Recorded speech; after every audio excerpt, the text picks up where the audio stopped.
Good morning. Let's smoke a pipe for Danny Shore.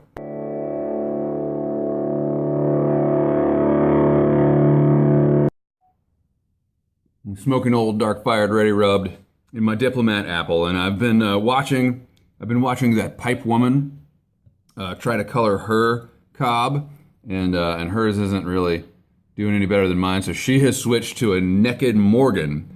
I do not deal well with naked pipes. I can't stand the texture, and so I think I'm gonna keep on this one for a while. But man, I might have to admit defeat here. Like this thing is, we might have a little bit of coloring down here. I'll have to compare to the before pictures, but it's really not making any progress. 4th of July, and if you are looking for a rousing Independence Day video, look further, because that's not what this is going to be. I'm not particularly like happy right now. I've got to work tonight. It's I don't know, I am morose.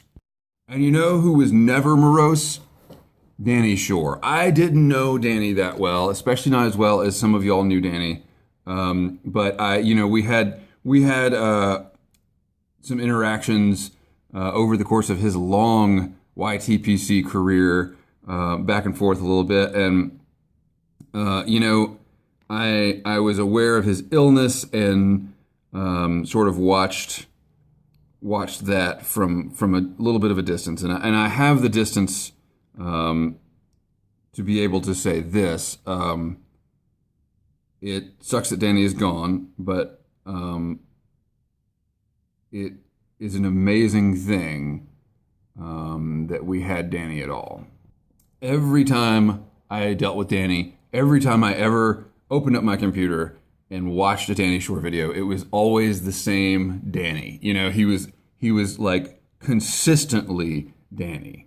He was a good guy. He was a generous guy. He was a happy guy who was still rooted in the things that matter, and in the ties that bind, if you will. And those people usually don't show up in public life. Those people. I mean, if you went back 10 years ago, it would be hard to find that kind of person that we could all interact with on a daily basis.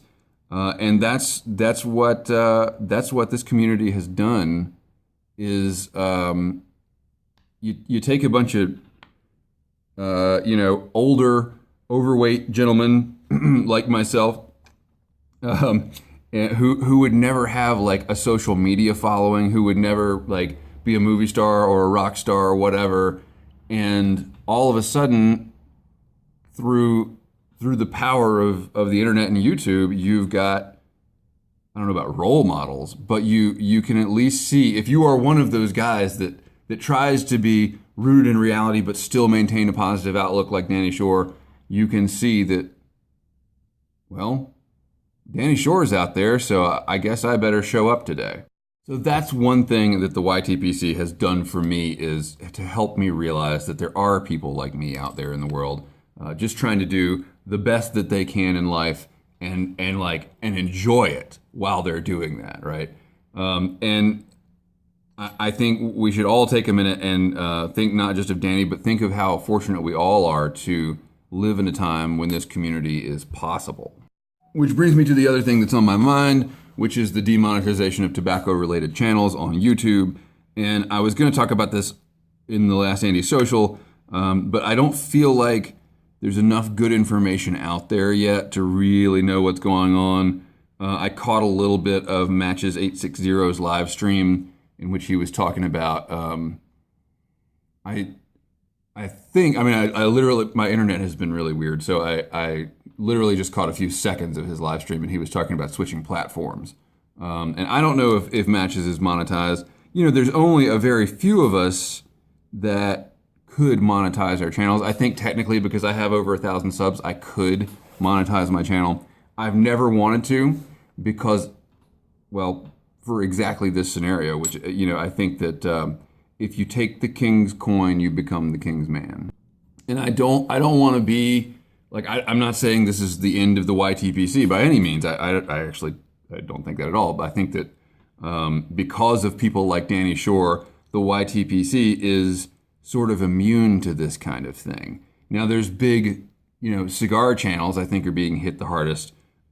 Channels that get a following not just from their community, but from people who are interested in, like, people who read Cigar Aficionado but don't hang out in cigar shops. Like, there's channels like that get those viewers. And nothing against them, but I think that a lot of us in the YTPC, we're just doing this for fun. We're not trying to make money, and that allows us to keep having fun. At the same time, I don't want to do what I did with the tobacco apocalypse and say, oh, don't hoard tobacco. Derek Tant is a crazy person. Everything's going to be fine, because I don't know that it's going to be fine. I spent the morning trying to find what information I could on this. There's not a lot out there. I think we're going to have to see how it unfolds for people like Stuff and Things and Matches and the bigger pipe channels, Derek Tant. I don't know if Tant's monetized. I get the impression that he's not. Because, he's the mayor, right? He's got that salary. He doesn't need that. Anyway, I spent the morning looking for channels on meth and cocaine and couldn't find any. But I did find a bunch of channels about weed. And so I gotta think, and like I found zero videos glorifying meth or cocaine, plenty glorifying weed. And so I gotta think that, here's a product that is illegal. It's still in most of the country, and there's still YouTube channels about it, talking positively about it. So surely the tobacco community is safe for a little while, right? I do think, though, that it's probably time that we come up with a good backup plan, and I think that probably, the way that will probably manifest is people will start branching out into other channels. Like me, I'm on Instagram, at Gribley's Folly, go check it out. I don't really talk about pipes and tobacco too much over there, but there is some of that content. But mostly, I think, if all of a sudden my channel was deleted by the YouTube Gestapo, you guys would know where to find me, and we could continue from there. So I think it's important that we all stay plugged in enough in other channels so that the community could go on should the worst happen. I mean, Lord knows we can't do anything about it, right? Like, YouTube is not going to listen to the, less than 200 pipe presenters out there? There might be more than that, actually. How many people are really in the YTPC? We should do a census. We should do some kind of central gathering place for the YTPC. Now, there's the pipe tobacco subreddit, which I never spend any time on. I know some of y'all do. Maybe we should think about that, of just like all having a presence on the pipe tobacco subreddit. Or maybe we just need to launch our own subreddit called our YTPC. It's actually a pretty good idea. That's actually a pretty good idea. We would need moderators. We need to fix. But anyway, something to think about for the future if things trend downward. My larger point is that YouTube does not care about us, and YouTube is part of a giant corporation. And I think we would be fools to assume that there's any sort of influence we could have over. Don't demonetize tobacco. Come on, they don't care.